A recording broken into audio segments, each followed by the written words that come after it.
우리 청년들을 바라보는 민주당의 천박한 인식이 민주당 교육연수원장의 발언을 통해서 적나라하게 드러났습니다. 청년들이 민주주의 훈련이 안 된 지체된 의식을 가지고 있다.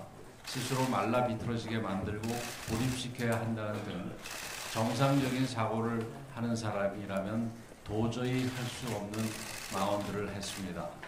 청년들을 미개한 존재로 보고 본인들만 옳다고 믿는 선민의식의 발로이며 자신들에게 동의하지 않으면 무조건 틀렸다고 보는 전체주의적인 발상입니다. 민주당식 국민 갈라치기도 끝없이 계속되고 있습니다. 선거관리 부실을 걱정하는 국민들에게 극우 딱지를 붙이고 탄핵에 반대하면 내란 동조 세력이라고 몰아붙이고 있습니다. 이재명의 호위무사 대장동 변호사인 민주당 박균택 의원은 이번 주말 광주에서 열릴 예정인 대통령 탄핵 반대 집회에 대해 참석자들을 쓰레기 매립장으로 보내야 한다고 조롱하기까지 했습니다. 민주당과 생각이 다른 우리 국민들은 모두 쓰레기란 얘기입니까? 반대하는 이들을 모두 적대시하는 극단주의가 민주당 골수에 박혀있는 DNA라는 생각이 듭니다. 많은 국민들이 눈떠보니 구구가 됐다며 민주당을 비웃고 있습니다. 국민의힘은 국민의 편, 2030 청년의 편에 서겠습니다. 무분별한 낙인 찍기에 단호히 반대하며 국민 한 사람 한 사람의 자유를 지키기 위해 치열하게 맞서 싸울 것입니다. 대통령 탄핵 심판은 나라의 미래가 걸린 중차대한 재판인 만큼 객관적으로 증명된 사실과 법리에 따라 공정하게 판단을 해야 합니다.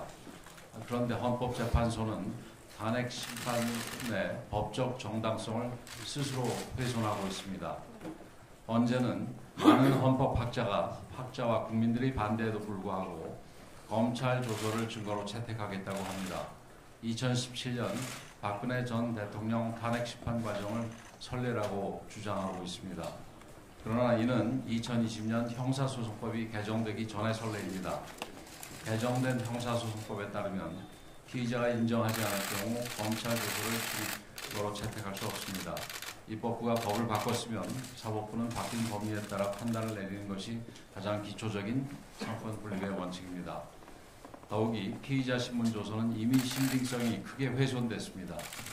어제 성일종 국방위원장은 대정부 질의를 통해 민주당 의원들한테 완전히 이용당했다고 생각한다는 김현태 육군 707 특수임무단장의 증언을 공개했습니다.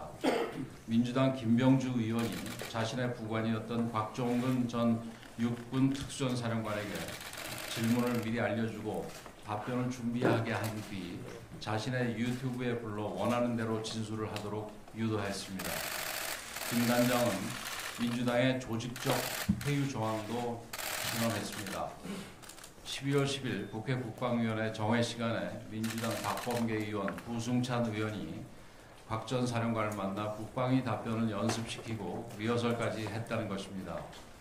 심지어 박범계 의원은 자신이 적어준 문장대로 읽으라고 강요했다고 합니다.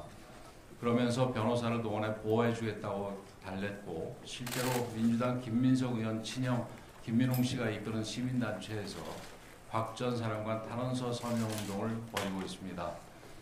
대통령에게 정치인 체포를 직접 지시받았다고 주장하는 홍장원 전 국정원 1차장도 폭로에 나서기 전 민주당 박선원 의원과 문자를 주고받은 사실이 언론 보도를 통해서 밝혀졌습니다. 홍 전 차장은 핵심 증거로 제시한 체포명단 메모가 논란을 빚자 사후에 보장을 시켜 재작성했다고 주장한 바 있습니다. 만약 해당 메모가 야당 의원과 소통 이후에 재작성된 것이라면 어떤 판사라도 이를 객관적 증거로 인정할 수 없을 것입니다.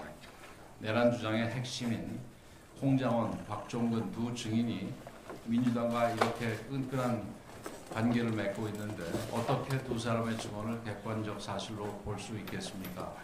오히려 민주당과의 검은 커넥션, 기획서를 의심하는 것이 더 합리적인 판단이라고 할 것입니다. 비상계엄 선포와 그 진행 과정에 있었던 일들을 부정하는 것이 아닙니다. 진실과 거짓이 혼재되어 있는데 헌법재판소가 무슨 초능력으로 참과 거짓을 가려내겠다는 것인지 그 기준조차 명확하지 않다는 점을 지적하는 것입니다. 헌법재판소가 반드시 확인해야 될 사안들을 확인도 하지 않은 채 속도전만 벌인다면 국민들께서 납득하지 못할 겁니다. 의무의 힘은 실체적 진실을 찾아나가면서 탄핵 심판의 절차적 부당성을 고발하고 이를 바로잡기 위해서 최선을 다할 것입니다.